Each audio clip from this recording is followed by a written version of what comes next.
o diretor fundador do Data Privacy Brasil, Bruno Bione. Obrigado, Moza. Eu gostaria primeiramente de, enfim, dar boa tarde a todas e todos. A gente está aqui no painel que encerra, né, essa jornada super rica. Eu estava acompanhando o evento na medida do possível ao longo do dia e tiveram falas muito, muito ricas, muito sofisticadas, muito informativas. É, sobretudo, uma honra estar aqui compartilhando esse espaço com vocês, dado inclusive a paixão, assim, o carinho que todos nós brasileiros e brasileiras temos, né, pelo SUS, uma das principais políticas públicas que a gente tem para redução de desigualdades e com concretização, né, na vida do cidadão e da cidadã ali na ponta. Então, é uma satisfação enorme estar podendo estabelecer esse diálogo com vocês. E aí eu gostaria de, ao agradecer o convite, parabenizar, sobretudo, a organização do evento, mas também diversas outras frentes abertas e bem implementadas e executadas na pessoa da secretária Anistela e também da doutora Adriana, encarregada do Ministério da Saúde, e também agradecer aqui, fazer uma saudação especial ao Rodrigo Mortinho e à Laisa, que devem estar aí acompanhando o evento presencialmente, com quem eu também tenho dialogado sobre os dilemas, os desafios e as possibilidades e oportunidades da produção de dados pessoais no campo e na área da saúde. Eu vou brevemente fazer um compartilhamento de tela. Eu tenho só 2 slides, mas acho que isso vai ajudar bastante a nossa conversa. Não sei se vai dar certo, vamos ver se eu consigo. Vocês estão vendo os meus slides? Se Ainda não, eu não, vou no doutor Google. Bruno. Tá, então acho que eu vou no Google mesmo e depois eu posso compartilhar a apresentação posteriormente. Eu sou, como foi apresentado, fundador e diretor da Data Privacy Brasil, que é um espaço de intersecção entre uma escola e uma associação de pesquisa. A gente estuda o tema de justiça de dados, então a gente está preocupado, sobretudo, como que dados são produzidos, lidos, inclusive compreendidos, interpretados através de novas e velhas tecnologias dentro de uma gramática de direitos fundamentais para redução de desigualdades. E ao longo dos últimos anos, um tema que nos foi muito caro, a gente trabalhou isso em 3 projetos, especificamente nos últimos 3, 4 anos, é o tema da compatibilização e da harmonização da Lei de Acesso à Informação e da Lei Geral de Proteção de Dados Pessoais, que é o mote do nosso tema de painel de hoje. A gente iniciou primeiro junto num diálogo muito forte com o Tribunal Superior Eleitoral, que naquele momento discutia como que a transparência dada a dados pessoais na plataforma Divulga Candi era legal ou não, era em conformidade ou não com a Lei Geral de Proteção de Dados Pessoais. Tinha um volume enorme ali de informações relacionadas a, por exemplo, evolução patrimonial de candidatos e candidatas, própria questão de endereço e outras informações pessoais, e a questão que vinha à tona é se isso era legal ou não com a Lei Geral de Proteção de Dados Pessoais. Depois o tribunal, inclusive também era essa nossa opinião, acabou decidindo que sim, que era plenamente compatível com a Lei Geral de Proteção de Dados Pessoais e que você teria que fazer essa abertura para fins de cumprimento de obrigação legal regulatória. Num segundo momento, a gente trabalhou num tema relacionado a também essa harmonização da Lei Geral de Proteção de Dados Pessoais e a LGPD, olhando para o tema em específico do caso INEP, que acho que é um caso, enfim, bastante significativo do que a gente tem tratado, dessa possível compatibilização entre a LGPD e a Lei de Acesso à Informação, que depois ainda está em desdobramento esse caso, em análise, sobretudo, pela Autoridade Nacional de Proteção de Dados Pessoais, onde que há a expectativa de que não só seja feito um relatório de impacto à proteção de dados pessoais para mensurar os riscos e os benefícios da abertura dos microdados relacionados a políticas educacionais e, consequentemente, verificar se pode voltar a ser publicado esses microdados que hoje se encontram fechados, né? Por fim, a gente também teve um relatório de pesquisa, onde que a gente analisou o fechamento de determinados dados no cadastro ambiental rural, uma base de dados importantíssima para você entender como que a própria evolução proprietária de determinadas terras está cruzado com o avanço do desmatamento e toda a questão de justiça territorial e também de justiça climática. Então, eu parto dessa pesquisa coletiva que a gente tem na Data Privacy Brasil para fazer uma fala inicial, entendendo como que isso serve para a gente poder discutir a abertura de dados na área da saúde e depois dizer como que isso é plenamente possível e como que isso pode ser feito. A Lei Geral de Proteção de Dados Pessoais e a Lei de Acesso à Informação, elas guardam entre si uma relação de completa complementariedade e não de uma relação adversarial, né? Ambas, se a gente for restaurar a própria linha histórica de como que essas leis elas foram gestadas e forjadas, elas se dão para um objetivo em comum, reduzir a assimetria de informação entre cidadão e Estado, né? A lei de acesso à informação justamente para que possa ter uma transparência ativa e não passiva, de como que dados em posse do Estado são essenciais para se pensar controle social das mais diversas políticas públicas, e a lei de proteção de dados pessoais para também procurar entender como que esses dados nossos são ativos essenciais na mão do Estado e como que eles podem e devem fazer um bom uso, mas desde que esse uso ele seja governado. Então, ambas são, por assim dizer, filhas de uma política, sobretudo ali no avançar do estado de bem-estar social, de políticas públicas baseadas em dados, em evidências e não em achismos. Por isso, essas duas leis foram forjadas, especialmente as leis de proteção de dados pessoais, para procurar fixar direitos e deveres que pudessem habilitar e não trancafiar esses dados para fins de políticas públicas. Isso é essencial de ser rememorado, porque quando a Lei Geral de Proteção de Dados Pessoais logo entrou em vigor, a gente viu um certo receio de muitos gestores públicos e gestoras públicas de que você teria que sempre buscar o consentimento do titular de dados para habilitar essa abertura ou o uso desses dados, né? Hoje a gente já está num outro ponto de maturidade do debate, onde, felizmente, já não há mais essas más compreensões. Porque a Lei Geral de Proteção de Dados Pessoais, ela estabelece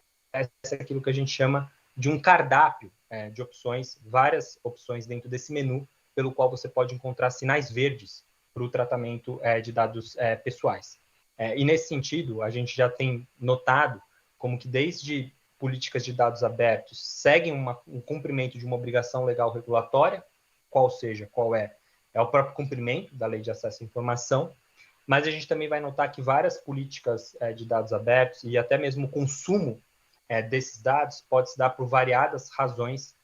como, por exemplo, você ter um interesse legítimo de terceiro ou até mesmo uma perspectiva de você executar uma pesquisa onde você demandaria ou precisaria desses determinados dados. Então, ao fazer esse recurso, essa recuperação histórica, a gente percebe que a gente não só tem uma plena compatibilização dessas duas leis, como que a própria veia histórica delas nos leva a esse tipo de conclusão. Então, hoje, me parece que a gente precisa superar esse escudo argumentativo e a LGPD quase como se fosse um espantalho para o fechamento de dados sobre o argumento de que esse tipo de transparência ele necessariamente violaria a Lei Geral de Proteção de Dados Pessoais. Não é isso, não é disso que se trata, e o fechamento de dados não necessariamente significa um maior nível de conformidade à Lei Geral de Proteção de Dados Pessoais. Isso acabou por estar espelhado e sedimentado em vários enunciados, desde o enunciado 4 da Autoridade Nacional de Proteção de Dados Pessoais, os enunciados 11 e 12 de 2023 da própria Controladoria Geral da União, e o enunciado também 699 das Jornadas de Direito Civil no âmbito do Conselho da Justiça Federal. Então, a gente tem quase como se fosse um colchão pelo qual a racionalidade regulatória de ambas as leis ela é convergente e a Lei Geral de Proteção de Dados Pessoais, inclusive, facilita e deveria trazer mais conforto jurídico para a publicação e a transparência ativa desses dados. Agora, uma vez superado a discussão se é possível essa conciliação, e sim, a resposta é afirmativa, se há bases legais, hipóteses autorizativas para o tratamento desses dados nesse formato de publicação, inclusive de integração, em alguns casos, de bancos de dados para aumentar ainda esse tipo de transparência, como fazer, né? E aí vem toda a caixa de ferramentas da Lei Geral de Proteção de Dados Pessoais, e como a gente tem visto isso se espraiar em outros países que conseguiram combinar e ter, inclusive, um desenvolvimento histórico diferente do nosso, no qual, primeiro, eles promulgaram, aprovaram uma Lei Geral de Proteção de Dados Pessoais e depois avançaram nas suas leis de acesso à informação, o que facilitou a combinação e a conciliação dessas duas políticas públicas. E aí, em específico, tem uma ferramenta que é muito importante de ser pensada, isso vem na esteira do que estava sendo tratado no painel anterior, de qual que é o papel, inclusive, do Ministério da Gestão e da Inovação em escalar essas ferramentas para que o próprio poder público ele tenha maior autonomia e menos dependência de quem eventualmente também conseguiria prestar esse tipo de serviço ou prestar esses tipos de ferramenta, que é o relatório de impacto da produção de dados pessoais ou sistemas que poderiam auxiliar na elaboração e na condução disso tudo. Quando a gente vai olhar para a figura do relatório de impacto da produção de dados pessoais, diversas metodologias podem ser adotadas, mas uma em especial que é muito significativa para esse debate que nós estamos tendo hoje, é a metodologia que é baseada em risco e em benefício. Isso, inclusive, vai estar espelhado na decisão da Autoridade Nacional de Proteção de Dados Pessoais, no caso INEP. Ou seja, primeiro, você passa por um primeiro passo, que é o ônus argumentativo de quem vai fechar os dados ou de quem vai granularizar a abertura desses dados, é justamente de quem leva isso sobre esse argumento, né? E aí, a maneira pela qual você pode, inclusive, dizer que sim, os dados continuam e devem ser abertos, é justamente o controlador dessa base de dados e a cadeia e agentes de tratamento de dados pessoais que podem,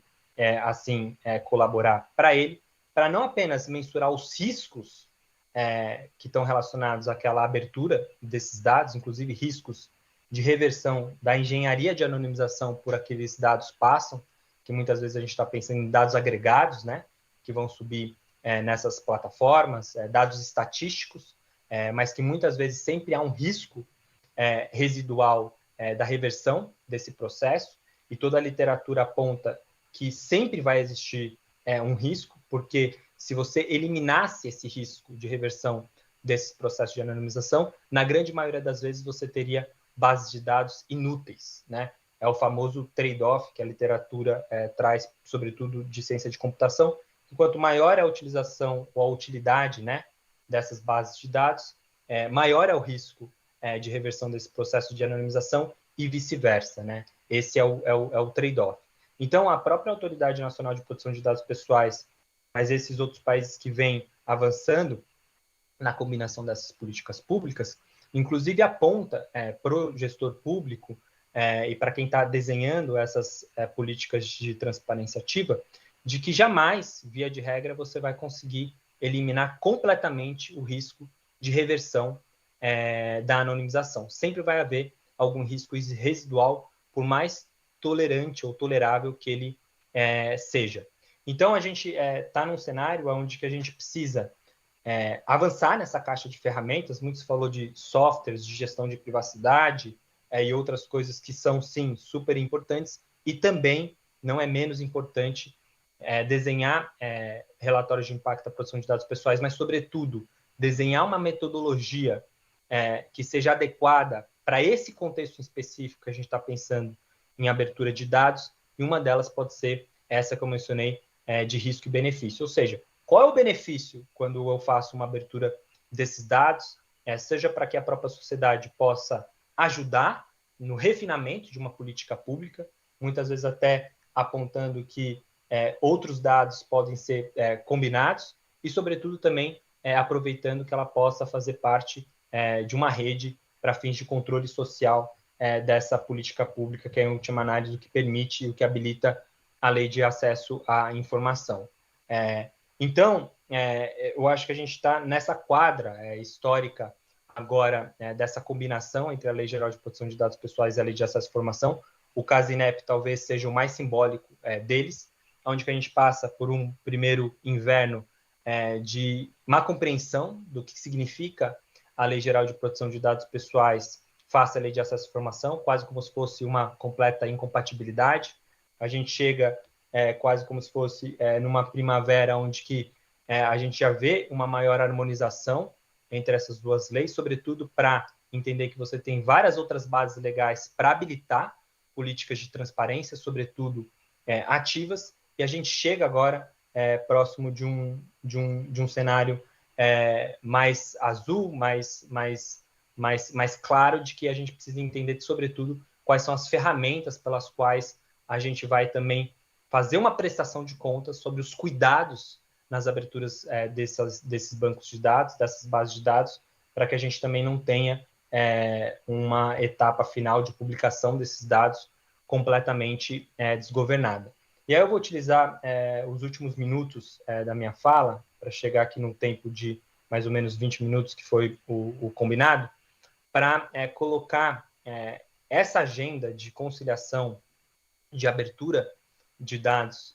da LAI e da LGPD, como uma coisa também decisiva para o que a gente está entendendo daqui para frente relacionado à inteligência artificial. Quando a gente olha, sobretudo, para o Brasil, as especificidades do Brasil, e sobretudo como, por exemplo, bancos de dados, como o do DataSUS e de outras políticas públicas, como o próprio CAD único, a gente tem uma riqueza que poucos países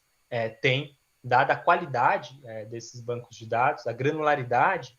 desses bancos de dados e a própria linha histórica que a gente tem desses programas de datificação, né, da própria sociedade, o que é bom, porque política pública tem que ser baseado em evidências, em dados e não em achismos. E uma das questões centrais para a gente poder pensar uma agenda que também ela seja de soberania tecnológica, de como que a gente vai possibilitar inteligências artificiais ou outros modelos de automatização ou semi-automatização de decisões, seja para fins de melhores diagnósticos na área da saúde, na área da saúde pública, ou de diagnósticos mais individualizados, é justamente entender como que essa representatividade desses bancos de dados precisa estar bem delineada. E nesse sentido,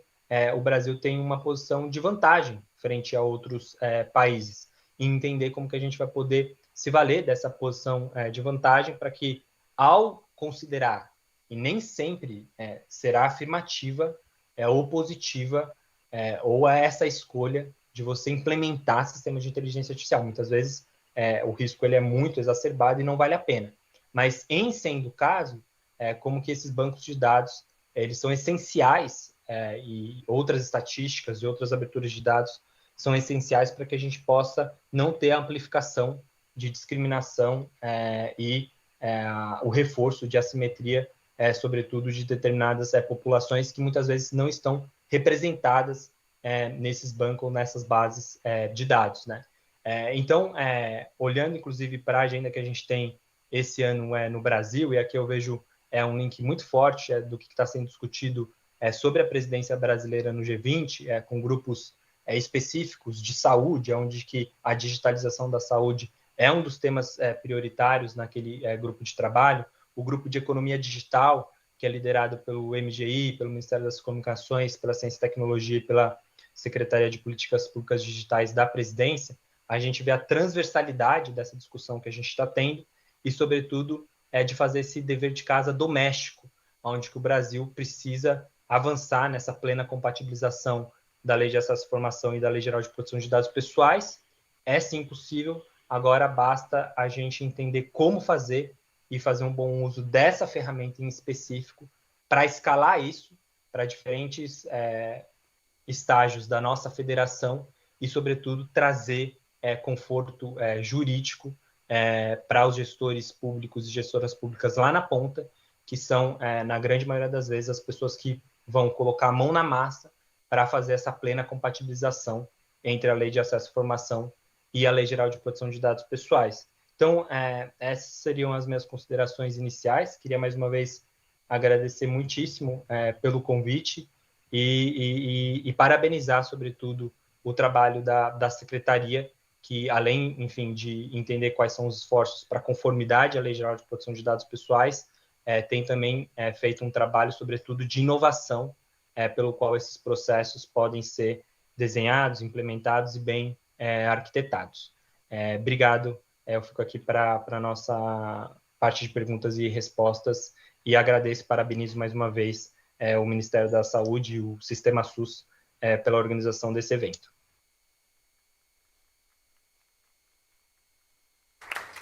Agradecemos, doutor Bruno Bione, a sua excelente explanação, que trouxe pontos relevantes relacionados à compatibilização da LGPD e da Lei de Acesso à Informação, questões muito relevantes que envolvem a transparência ativa.